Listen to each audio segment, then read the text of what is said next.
வணக்கம் எல்லாருக்கும் வணக்கம். காசிகால பைரவே பைரவரப்படம் சரணம் ஜெகன்மாதா புவனேஸ்வரி திரு சரணம் காசிதேவகுல பண்டார வேதாச்சாரியார் திருப்பாரமபரம் சரணம் காசிதேவகுரி தவ திரு கனராமனகுரி திருப்பாரமபரம் சரணம் பரபம்ம சுரபம் பைரேஸ்வரி நரரி பாபாஜி திருடைய அப்படம் சரணம் ஓம் ஸ்ரீம் காலபைரவாய் கடாச்சம் ஓம் ஐம் சோனபைரேஸ்வரி ஓங்கலிம் யோக பேஷபட்சம் சங்குரு பைரவாய் மங்கலம் ஓம் ஸ்ரீம் கிருமாய் ஜெகன்மாதா பிதா பரபம்ம சர்வபைரவைரவம் திருவடி அப்படம் சரணம் திதி விஷ்ணு ததாவாரா நட்சத்திர விஷ்ணு தேவசா யோகசகாரணம் ஸ்ரீ விஷ்ணுமாயா ஜெகத் குரு குரு பரமா குரு விஷ்ணு குருதேவ மகேஸ்வரா குரு சாட்சாத் பரபிரம்மா தஸ்மை ஸ்ரீ குருவே நமோ நமः. ஜெயந்தி மங்கள மந்திரகாளி பத்ரகாளி கபாலி துர்கா சமா சிவராத்திரி ஸ்வஹாசுதா நமஸ்ரீ மகாதேவீஷ வித்மஹே விஷ்ணுமத்தி சதீமஹே தன்னோ லட்சுமி பிரஜோதயாத் ஓம் சோனத் பஜாய் வித்மஹே சோலஸ்தா இதிமஹே தன்னோ பைரவ பிரஜோதயாத். இன்றைக்கி தேதி 22 7ஆம் மாதம் 2026 புதன்கிழமை காலை மணி ஒரு 9 மணி போல் ஸ்ரீ ஜெகன்மாதா ஸ்ரீ யோகமாய ஸ்ரீ புவனேஸ்வரி தேவி காசிகால பைரவி பைரவருடைய ஆன்மீக தகவல், அதுவும்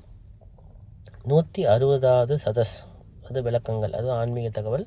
இன்றைக்கி ரொம்ப முக்கியமான ஜோதிட சம்மந்தமான ஒரு விளக்கங்கள் நான் கொடுக்கணும். ஏன்னா ரெண்டு வீடியோக்கு முன்னால் நான் அஷ்டபைரவ பிரயோகத்தை பற்றி நான் சொல்லியிருந்தோம். அஷ்டபைரவ பிரயோகம் எவ்வளோ முக்கியம், என்னென்ன மந்திரங்கள் எதுக்கு நம்ம பயன்படுத்தலாம்.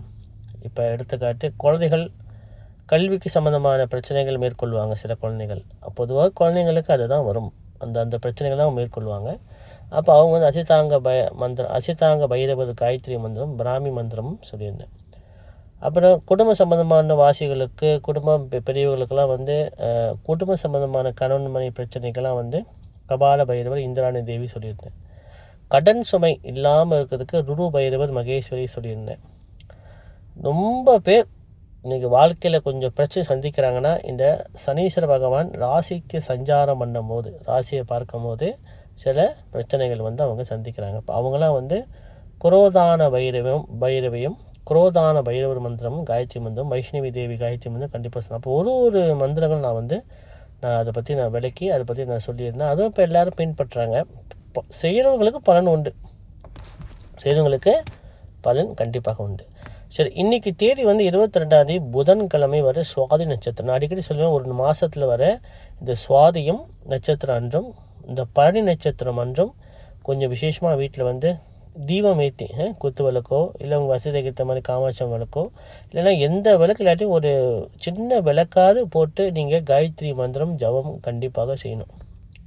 உங்களுக்கு இஷ்ட தேவதை ஒரு தெய்வம் இருந்தாலும், இஷ்ட தெய்வம் தான் உங்களுக்கு பிடிச்ச தெய்வம் ஒரு தெய்வம் இருந்தாலும், இந்த அஷ்டபைரவர் பிரயோகம் ரொம்ப அஷ்டபைரவ மந்திரத்தை ஒரு முறை நீங்கள் படிச்சிடணும், ரொம்ப முக்கியம். சுரண பைரவர்லேருந்து அஷ்டபைரவ ஒரு முறை, எல்லா மந்திரம் ஒரு முறை 2 முறை 3 முறை படித்துட்டு அதை 24 மணி நேரம் நீங்கள் செய்யலாம்.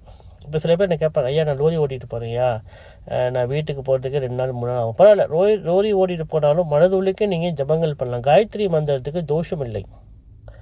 ஆனால் மந்திர சித்தி பெற்றவங்களுக்கு மூல மந்திரம் தோஷம் இல்லையா. இது அகோரி லெட்டர் சொன்னது. அதாவது சில பேர் என்ன சொல்லுவாங்கன்னா, காயத்ரி மந்திரங்கள் சொல்லி அவங்க ரத்தத்தில் அந்த மந்திரம் கலக்கும் போது ஒரு நிலை ஒரு நிலையை அடைவாங்க. அதுதான் சித்தி முறைன்னு சொல்லுவாங்க. அது அது அது உணர தான் முடியாது, காமிக்கலாம் முடியாது. அது மந்திரங்கள் சொல்லி உணர தான் முடியும். அந்த மந்திர சித்தியானவங்க மூல மந்திரத்தையும் சொல்லலாங்க, எங்கே போனாலும் சொல்லலாமா. மகா மந்திரமே சொல்லலாம். மூல மந்திரத்துக்கு மேலே மகா மந்திரம் ஒன்று இருக்குது, மகாலட்சுமி மகாமந்திரம். மகாலட்சுமி மகாமந்திரம்லாம் சொன்னீங்கன்னா அற்புதமான பலன் கொடுக்கும். அது ஏற்கனவே எனக்கு குரூப்பில் நான் சொல்லி கொடுத்துருக்கேன், 2008 நான் சொல்லிட்டேன். இருந்தாலும் திருப்பி நான் சொல்லுவேன், ஏன்னா மக்கள் அதை அறிய வேண்டும் இல்லையா. அப்போ இன்றைக்கி சுவாதி நட்சத்திரமும் புதன்களையும் சந்திக்குது. அப்போ 24 மணி நேரம், அது 5 மணி வரைக்கும் விடிய காலையில் இருப்பதால் நீங்கள் கண்டிப்பாக காயத்ரி மந்திரமும், இல்லை உங்களுக்கு வசதிக்கு ஏற்ற மாதிரி ஜபம், நேரம் இருந்தால் ஆலயத்தில் போய் பைரவருக்கு ஒரு விளக்கு, அதாவது பழங்களில் விளக்கு ஏற்றுங்க. ஆனால் சில கோயிலில் இப்போ விடுறாங்க, பழங்களில் விளக்கு, பூசணிக்காய் விளக்கு, தேங்காய் விளக்கு, பாவக்காய் விளக்கு கொடுக்குறாங்க. ஆனால் சில கோயிலில் இன்னும் அதை அனுமதி கொடுக்கல. ஏன்னா இதெல்லாம் புதுசாக கொண்டு வராங்கன்னு சொல்லி சில குருமார்கள் சொல்கிறாங்கன்னு. வருங்காலத்தில் கண்டிப்பாக இந்த பைரவ வழிபாடு இன்னும் பிரசித்தி பெறும், இன்னும் சிறப்பாக மக்களை உணர்ந்த பிறகு யாரும் மக்களை ஏமாற்ற முடியாது இல்லையா. அது பொதுவான விதி. சரி, நமசிவாய பைரவ சிவம். ரெண்டாவது வருகின்ற 29ஆம் தேதி 7ஆம் மாதம், இது சும்மா ஜோதிட சம்மந்தமான விஷயம். குரு பூர்ணிமான்னு சொல்லுவாங்க. அன்றைக்கி முழு பௌர்ணமி. அதாவது அன்றைக்கி அது உத்திராட நட்சத்திரத்தில் சந்திரன் பகவான் சஞ்சாரம் பண்ணுறார். உத்திராட நட்சத்திரம் அன்றைக்கி அன்றைக்கி முழு உத்திராட நட்சத்திரம் வந்து உத்திராட நட்சத்திரம் 7:40 PM வரைக்கும் இருக்குது. அதாவது 29ஆம் தேதி 7ஆம் மாதம் அன்றைக்கி வந்து 29 7ஆம் மாதம் அன்றைக்கி புதன்கிழமை. இந்த புதன்கிழமை மட்டும் அடுத்த புதன்கிழமை. இப்போ இன்றைக்கி வந்து 22 புதன்கிழமை இல்லையா, இது முடிஞ்ச வர்ற புதன்கிழமை முழு பௌர்ணமி. அதுவும் புதன்கிழமை ஒரு முழு பௌர்ணமி ரொம்ப ரொம்ப விசேஷம். முடிஞ்சால் பௌர்ணமி முன்னுக்கே நீங்கள் வந்து சிராத்தம் பண்ணணும். உங்கள் முன்னோர்களுக்கு பாவித்து தர்ப்பணமோ, வீட்டுக்கு வெளியே தான் செய்யும் தர்ப்பணமோ சிராத்தம் பண்ணிவிட்டு செஞ்சுட்டு அன்றைக்கி உங்களோட ஆத்மா குருக்கு உங்களுக்கு சொல்லி கொடுத்த, நீங்கள் எப்போ ஒரு குருவை பார்த்து உங்கள் வாழ்க்கை மாற்றம் ஏற்படுது, நன்மையை பெற்றீங்க, சந்தோஷமாக இருக்கிறீங்க, பலன் பார்த்தீங்க, இறைவனை உணர்ந்தீங்கன்னு சொன்ன குருமாரை நீங்கள் ஆத்மா குருன்னு சொல்லுவீங்க. ஆத்மா குருக்கு நீங்கள் குரு தட்சணை நீங்கள் கொடுங்க, வசதிக்கு ஏற்ற மாதிரி கொடுங்க. அதான் நீங்கள் செய்த பலன் கண்டிப்பாக பலிக்கும். இப்போ எடுத்துக்காட்டு வச்சுங்களேன், இந்த குரு பூர்ணிமா வந்து என்னோட பிரசத்தோன்காரங்களுக்கு நான் என்ன வலியுறுத்துறேன்னா, நான் வந்து இந்த பிரசத்தோன் வந்து 2008 நான் ஆரம்பிக்கலை, 2015 தான் நாங்கள் அந்த பதிவே பஞ்சோம். ஆனால் 2008 நான் சொல்லி கொடுத்துக்கிட்டு இருந்தேன். இந்த பைரவ வழிபாடு கோயிலுக்குள்ள ஆர்டிக்கல் ரவி குருக்குன்னா எல்லாத்துக்கும் தெரியும். இப்போ ரவி குருக்குன்னா எல்லாத்துக்கும் தெரியும் பாருங்களேன். ஏன்னா புவனேஸ்வர் பைரவ வழிபாடு மனுஷாவுக்கு ஒரு முதல் நான் கொண்டு வந்தது இந்த வழிபாடு எப்படி செய்யணுன்ட்டு. அப்போ நான் சில பேர்த்து சொல்லிக் கொடுப்பேன். எல்லோரும் ஒரே மாதிரி இருக்க மாட்டாங்க இல்லையா. இப்போ ஒரு கிளாஸில் 40 பிள்ளைங்கன்னா எல்லா பிள்ளைங்களும் ஒழுங்காக படிக்க மாட்டாங்க இல்லையா. சில பேர் தான் சரியாக படிப்பாங்க, சில பேர் படிக்க மாட்டாங்க, சில பேர் சோம்பல் போடும். அந்த மாதிரி எனக்கு வந்து தெரியும். அதாவது யார் ஒருத்தவங்க என்னோடய வழிபாடு கரெக்டாக என்னை குருவாக நினைத்து பின்பற்றாங்களோ அவங்க கனவுல பைரவர் என் ரூபத்தில் போவார். அதான் குரு தீட்சை. இது உண்மை. இது வந்து என்னை உயர்வாக பேசணும், இல்லை என்னை தாழ்த்தி பேசணும், மக்களுக்கு வந்து ஒரு விழிப்புணர்வுக்காக நான் சொல்கிறேன். இது உண்மையான விஷயம். அதாவது பைரவர் எப்படி போவார்னா என் ரூபத்தில் தான் போகிற எல்லாத்துக்கும் தெரியும். அப்படி என் ரூபத்தில் போகும்போது என்ன அர்த்தம் சொன்னால் அவங்க அந்த வழிபாடு பூர்த்தி ஆகுது. பைரவர் அவங்கள சேர்த்துக்கிட்டாங்க, ஏற்றுக்கொண்டார். அதாவது பைரவர் வந்து ஏற்றுக்கணும் இல்லையா, நம்மளை பைரவரும் ஏற்றுக்கிட்டாங்க. அவங்க மன ரீதியாக செய்கிற வழிபாடும் பூர்த்தியாகுதுன்னு ஒரு விஷயம். அது மனம் ரீதியாக செய்யப்பட ஒரு பூஜை, இந்த பைரவர் புவனேஸ்வர் வழிபாடு அவங்களுக்கு பூர்த்தி, அது சித்திக்கும். அதான் ஒரு அர்த்தம். எல்லாத்துக்கும் அது நான் என் அனுபவத்தில் அது நடப்பது இல்லை. காரணம் என்ன, எல்லாத்துக்கும் நடக்கும், எல்லாருக்கும் பைரவர். ஆனால் அவங்க செய்கிற நம்பிக்கை பக்தியை பொறுத்து தான். அவங்க நம்பிக்கையாக குரு வழிபாடு, குருவை மதித்து நான் சொல்லிக் கொடுத்த பாடத்தை குருவாக எடுத்து என்னையும் குருவாக நினைத்து அவங்க செய்யும் போது ரொம்ப பேர்த்துக்கு நான் கனவுல போவேன். அப்போ நான் தெரிஞ்சுக்குவேன் அவங்க சரிவர செய்கிறாங்க, அவங்களுக்கு பலன் பார்க்க போகிறாங்க. அது உண்மை. சில பேர்த்துக்கு நம்பர் அடிக்கும், சில பேர்த்துக்கு வாழ்க்கை மாறும், சில பேர்த்துக்கு ரொம்ப விஷயம் நடக்கும், நல்லது நடக்கும். அதே அவங்களோட அந்த கஷ்டகாலம் அப்படி விளக்கும். ஏன்னா பைரவர் அவருக்கு ஆசீர்வாதம் பண்ணிட்டான்னு ஒரு முக்கியத்துவம். அதுதான் கனவு என்பது வந்து தமிழில் கனவு, ஆனால் சமஸ்கிருத அதுக்கு வார்த்தைன்னா சூஷ்ம உடல் பயணம். சூஷ்ம உடல் பயணம் சொல்லி வேதம் சொல்லுது. எப்படின்னா நம்ம ஆத்மா உள்ளுக்கு ஒரு உடல் இருக்கு இல்லையா, அது சூஷ்ம உடல். இது வந்து பூத உடல். இதுக்கு உள்ளுக்கு ஒரு உடல் இருக்கு இல்லையா, அது வந்து சூஷ்ம உடல். அதுக்குள்ளுக்கு இன்னொரு உடல் காரண உடல்னு இருக்குது. இப்போ இந்த சூஷ்ம உடல், இந்த உடல் தூங்கும் போது, பூத உடல் தூங்கும் போது அது இந்த உடம்பு விட்டு வெளியாகும். அதை வந்து நம்ம தெரிஞ்சு செய்கிறது தான் தியானம். தியானம் இப்போ நான் ரொம்ப டீப்பாக போகணும். தியானம் என்பது பெரிய மகத்துவம். அது வந்து ஒரு இறைவனை உணர்ந்தவங்க வந்து ஒரு மந்திரத்தை சொல்லி தியானம் பண்ணுவாங்க. கண்டிப்பாக பண்ணணும். தியானம் வந்து ரொம்ப முக்கியத்துவம். தியானத்தில் சாதிக்கணும் எதுவுமே இல்லை. தியானம் மகத்துவம் புரிஞ்சது. அப்போ இந்த கனவு வந்து என்ன அறிகுறினா, அந்த நடப்பது என்னென்னா, நான் சொல்லிக் கொடுத்த பாடம் என் சிஷியர்கள் வந்து என்கிட்ட கேட்டுக்கிட்டு அவங்க சரியாக செய்கிறவங்களுக்கு மட்டும்தான் கனவுல நான் போவேன். அது உண்மையும் நடக்குது. அவங்க தொடர்ந்து செஞ்சுட்டு நல்லா இருக்காங்க. ஒரு கால் நான் சாஜியம் அடைஞ்சிட்டேன்னா, நான் இறந்துட்டேன். 75 வயசில் எனக்கு ஜாதகப்படி எனக்கு ஆயுள் 75 வயசு. மார்கழி மாதம் சுவாதி நட்சத்திரத்தில் ஜீவசமாதின்ட்டு ஒரு சாசனம் சொல்லுது, என்னோடய கணிப்பில் சொல்லுது. அப்படி இறந்த பிறகு என் உடலுக்கு குரு மரியாதையும் குரு தர்ப்பணம் அவங்க செஞ்சாதான் இந்த நான் சொல்லிக் கொடுத்த பாடமும் நான் சொல்லிக் கொடுத்த சாஸ்திரமும் அடுத்த தலைமுறைக்கு அவங்களுக்கு போகலன்னா அவங்களோட நின்றோம். இதுதான் விதி.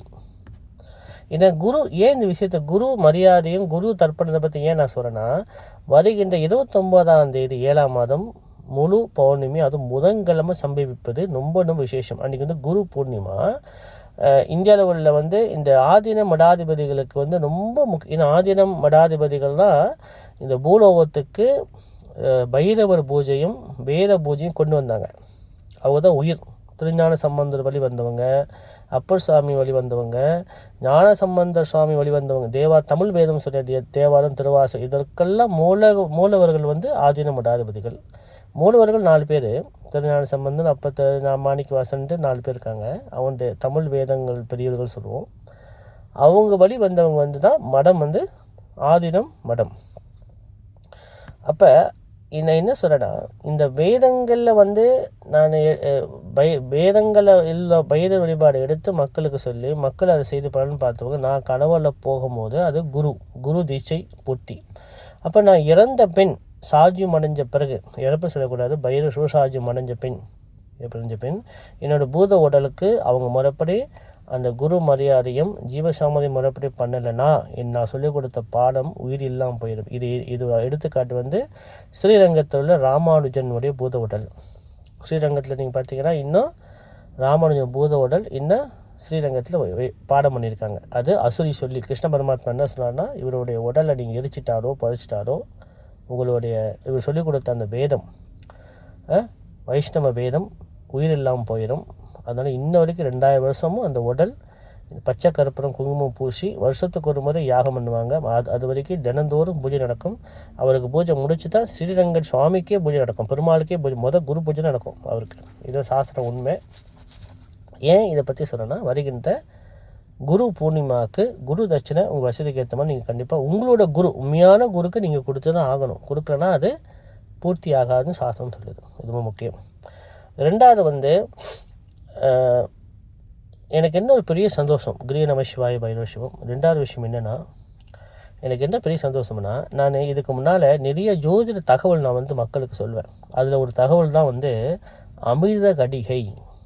அது வந்து அமிர்த கடிகை என்பது வந்து ரொம்ப விசேஷமான நாள். அது எப்போ வரும்னு சொன்னால் 5 வருஷத்துக்கு ஒரு முறை 6 வருஷத்துக்கு ஒரு முறை அது வரும். நானே இதை மறந்துட்டேன், சொல்லி நானே மறந்துட்டேன் பாருங்கள். எனக்கு சிசிய பிள்ளை என்னோடய குரூப்பில் உள்ள ஒருத்தர் தான் எனக்கு இதை வலியுறுத்தினேன். ஐயா நீங்கள் சொன்ன அந்த அமிர்த கடிகை என்றைக்கு வருதுன்னா 8ஆம் தேதி 8ஆம் மாதம் சனிக்கிழமை ரோகிணி நட்சத்திரமும் அன்னைக்கு வருது. ஏன்னா அமிர்த கடிகை என்பது வந்து சொன்னேன்ல, இப்போ 100 ராவு காலம், ஒரு கலிநாள் நேரம், 100 கலிநாள் நேரம், ஒரு குளிகை நேரம், 100 குளிகை நேரம் ஒரு அமாவாசை, 100 அமாவாசை நேரம் ஒரு கிரானம் அப்படின்னு சொல்லுவோம் இல்லையா. அப்போ ராகு காலத்துலேருந்து வரும் வரிசையாக. அதே மாதிரி இந்த 100 அமாவாசை ஒன்றா சேர்ந்தது ஒரு அமிர்த கடிகை ஒரு சாஸ்திரம். இது எந்த புக்கில் இருக்குன்னு சொன்னால், சில பேர் விளக்கம் கேட்பாங்க இல்லையா. கால பிரகாசிக்கின்ற புக்கில் அமிர்த கடிகையை பற்றி எழுதியிருப்பாங்க. நீங்கள் அதை குருமார்கள் கேட்குறவங்க நீங்கள் பார்த்துங்க. கால பிரகாசிக்கின்ற புக்கில் காலத்தின் நினைவுன்ற புக்கு, ஜோதிட புக்கு, அதை எழுதின நலனகோடி சாஸ்திரிகள், அவர் தான் வேதத்தில் உள்ள அதர்வண வேதத்தில் உள்ள ஜோதிட தந்தை, நடேசன் சாஸ்திரி சொல்லுவாங்க. அவர் எழுதப்பட்ட புக்கில் சனிக்கிழமை வர ரோடு நட்சத்திரம் சந்திச்சிச்சுன்னா அதுக்கு பேர் அமிர்த கடிகை. சனிக்கிழமையும் ரோடு நட்சத்திரம் சேர்ந்து வரணும். அன்றைக்கி 24 மணி நேரமும் அந்த சனிக்கிழமை இருக்குது. அது 8ஆம் தேதி 8ஆம் மாதம் ரொம்ப உயர்ந்த ஒரு மாதம். அது 5 வருஷத்துக்கு ஒரு முறை தான் வரும். அன்னைக்கு முடிஞ்ச வரை இந்த பைரவரை உணர்ந்தவங்க என் பக்தர்கள் நான் என்ன கேட்டுக்கிறேன்னா, அன்றைக்கி முடிந்த வரை நீங்கள் மந்திர ஜபங்கள் பண்ணுங்கள். அந்த 8ஆம் தேதிக்கு முன்னுக்கு வர 3 நாளும் 8ஆம் தேதி முடிஞ்ச வர 3 நாளும் உங்களோட சக்தி உங்களுக்கு அந்த பலன் வேலை செய்யும். இந்த வைப்ரேஷன் கண்டிப்பாக இருக்கும். அதனால் மிஸ் பண்ணிடாதீங்க தயவு செய்து. அந்த அன்றைக்கி வந்து ஒரு குத்துவிளக்கு பூஜையாவது பண்ணுங்கள், துளசி பூஜை பண்ணுங்கள், சத்யநாராயண பூஜை பண்ணுங்கள், புவனேஸ்வரம்பாள் பூஜை பண்ணுங்கள், இல்லைனா சரவண பைரவர் பூஜை பண்ணுங்கள், அஷ்டபைரவ பூஜை பண்ணுங்கள். வீட்டில் செய்ய வேண்டிய பூஜைகள் தயவு செய்யுங்க. இல்லை விநாயகர் பூஜையாவது பண்ணுங்கள், இல்லை சூரிய நாராயண பூஜையாவது பண்ணுங்களேன், இல்லை ஒரு காயத்ரி ஜபமாவது பண்ணுங்கள். அது குருமார்கள் ரொம்ப முக்கியம். அன்மாத்த பூஜையான பைரவ பூஜை, சிவலிங்கத்தை சிவலிங்கத்தை வச்சு கண்டிப்பாக செய்யணும். சிவதீட்சை பெற்றவங்க அனைவரும் சிவலிங்கம் கண்டிப்பாக வச்சுருப்பாங்க. பூணூல் போட்டு சிவதீட்சை பெற்றவங்க அனைவரும். பைரவ தீட்சை பண்ணவங்க சிவலிங்கத்தை வச்சு பைரவ பூஜை பண்ணுவோம். அப்போ என்கிட்ட வாங்கின இந்த சிவலிங்கத்தை வச்ச எல்லா பக்தர்களும் நாங்கள் வருஷம் இந்த பெரிய யாகம் பண்ணும்போது உமா அம்மா வந்து எல்லாத்துக்கும் குரு தட்சணையாக ஹோம பிரசாதமாக சிவலிங்கம் கண்டிப்பாக கொடுத்துருப்பாங்க. அது வந்து காசி பைரவ லிங்கம், காசி பைரவ லிங்கம் 1 இன்ச்சுக்கு கொடுத்துருப்பாங்க. அந்த காசி பைரவ லிங்கத்தை வைத்து கண்டிப்பாக 8ஆம் தேதி 8ஆம் மாதம் அன்றைக்கி மட்டும் செய்யாதீங்க, 3 நாள் முன்னைக்கு ஆரம்பிச்சிடுங்க. அதாவது 8ஆம் தேதி 8ஆம் மாதம் 3 நாள் முன்னுக்கு, 8ஆம் தேதி 8ஆம் மாதம் முடிஞ்சு 3 நாள் மேலே பார்த்தா அந்த திதி அந்த அமிர்த கடிகை 7 நாள் முன்னுக்கு 7 நாள் பின்னால் இருக்கும். ரொம்ப சிறப்பு. 7 நாள் முன்னுக்கு 7 நாள் பின்னால் வரைக்கும் நீங்கள் செய்ய பாருங்கள். அவசியம் பண்ணி பூஜை பண்ணுங்கள். உங்களுடைய கஷ்டம்குள்ள பலன் கண்டிப்பாக நிறைவேறும். உங்களுக்கு என்ன கஷ்டம், பண கஷ்டமா, குடும்ப கஷ்டமா, பொருள் கஷ்டமா, ஏதோ பிரச்சனை மாட்டிக்கிட்டீங்க இல்லையா, ஏதோ ஒரு தீர்வு தெரியாமல் தெரியுறீங்களா, அன்றைக்கி அமிர்த கடிகை நடைபெறும் நாள் அன்று 8ஆம் தேதி 8ஆம் மாதம் சனிக்கிழமை வர அமிர்த கடிகை என்பது வந்து சனிக்கிழமையும் ரோல் நட்சத்திரம் ஒன்றா சேர்ந்து வர்றதுக்கு பேர் தான் அமிர்த கடிகை. இது ரொம்ப மிஸ் பண்ணிடாதீங்க. அதுவும் இன்னும் சிறப்புனா ஆடி மாதத்தில் வருது, ஆடி மாதத்தில் வேறு வருது. அதுவும் இந்த மாதம் ஆடி மாதம் வந்து 5 வெள்ளிக்கிழமை வருது. அது மிக சிறப்பு. இந்த பரப வருஷத்தில் உள்ள ஆடி மாதம் மிக சிறப்பு. என்னென்னா ஒரு மாதத்தில் வந்து 5 வெள்ளிக்கிழமை வருது வந்து சுப மங்கள மாதம் சொல்லுவோம். வெள்ளிக்கிழமை கூட வருது இல்லையா, சுப மங்கள மாதம். இந்த சுபமங்கல மாதத்தை கல்யாணம் பண்ணலாமா, ரொம்ப நல்லா இருப்பாங்களாம்.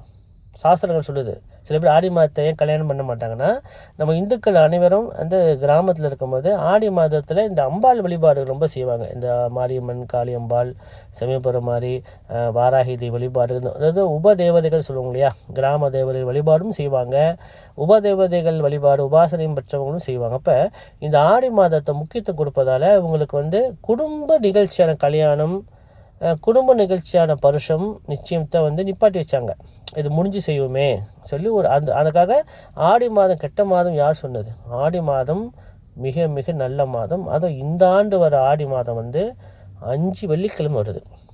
அதுலேயும் 8ஆம் தேதி 8ஆம் மாதம் சனிக்கிழமை வந்து அமிர்த கடிகையும் வருது.